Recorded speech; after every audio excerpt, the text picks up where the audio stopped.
Good morning and welcome to Reno Running Company for our morning mobility session. I want to take a few minutes of your day to show you my morning mobility routine. These are the things that I do to get ready to run. So here we go. We're going to start with the trigger point ball here and work on our hips and glutes, kind of the centerpiece to our running mechanics. So I'll be laying down on the mat.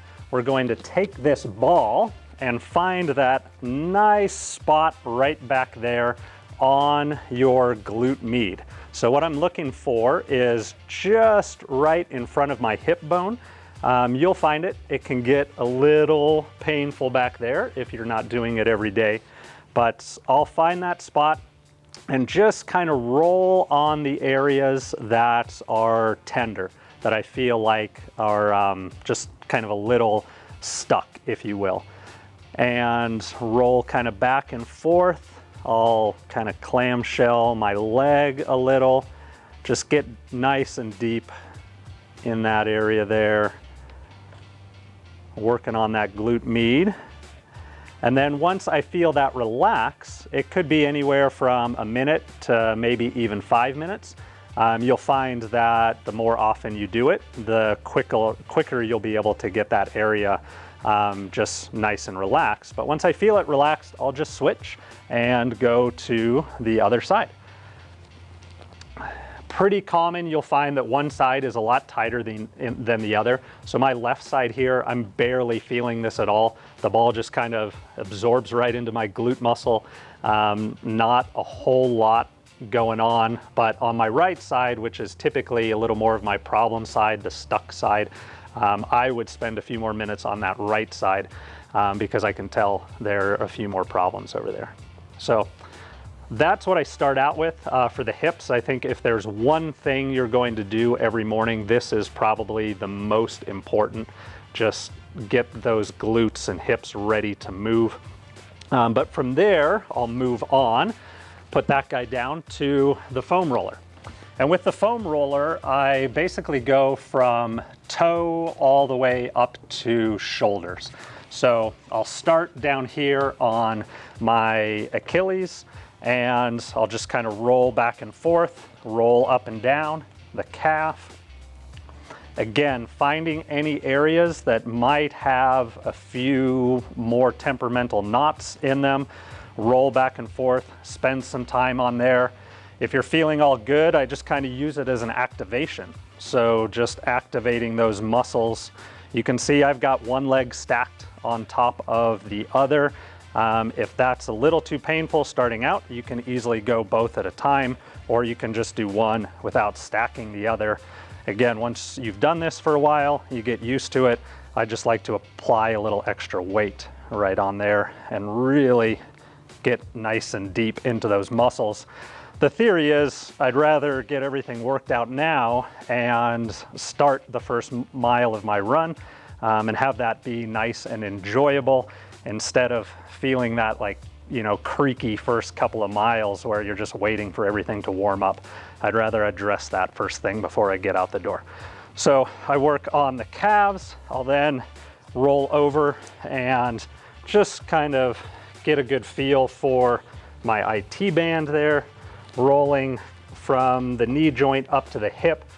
I'm making sure that I don't roll over any of the joints, but just kind of that muscle and connective tissue in between. Once I feel good on that, I'll then move it over to the quad. Again, if you're feeling good and you've been doing this, you can go 100% of your weight on that one leg. If you want a little more balance, go both legs at the same time. But I'll sit there, I'll kind of cross back and forth. Anywhere that's got some stuck muscles, roll up and down. And then I'll simply switch legs. So now onto the right, same thing, just because I'm here and I'm on my stomach, I'll start on the quad. And then assuming everything feels good, I'll roll onto the IT band and go IT band from there. So now we're good on the front. Same thing, I'll hit the hamstrings. This one's a little harder to take pressure off of one. Get a little added benefit of some ab exercise in here, keeping that core. We'll go over some good exercises for that in a future video, but I'll just go back and forth, get the hamstrings moving, and now I've taken care of my legs. And then the last thing I'll do, actually second to last with the foam roller, is I'll go for my back. So that thoracic rotation is important, obviously, in our running gait. So I want to make sure that the back feels good, especially back here up in the scap area. I like to roll back and forth on that.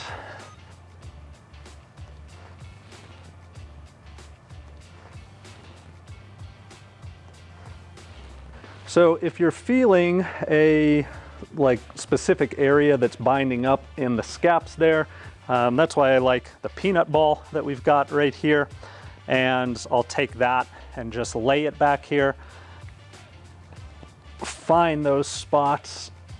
And this one can definitely get a little painful because obviously we're getting much, much deeper back there in the upper back into the muscle. But I'll just find those areas, kind of move my arm around a little bit so that I can get nice and deep.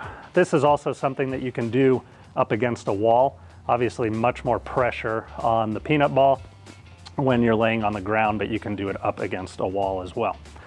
So that's the first part. And then the second, that's kind of our body mobility.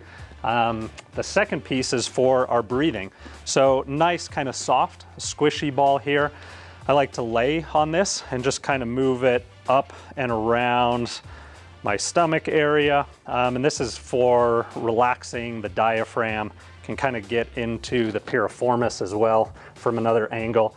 But I'll kind of start here on my left and just kind of relax. Do some deep breaths.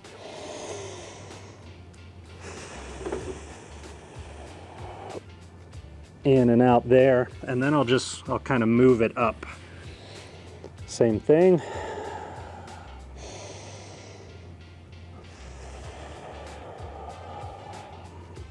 And I'll take that ball and I'll just move it all the way up and down so that I'm taking care of both sides. And that's what I do for my morning mobility. So this is something I do every morning. Try to never skip a beat.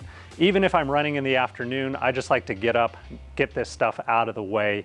And I really, really find that it helps me stay injury-free and keeps those first couple of miles of the run enjoyable because your body's feeling great. So thanks for tuning in, and we'll see you next time with some additional help.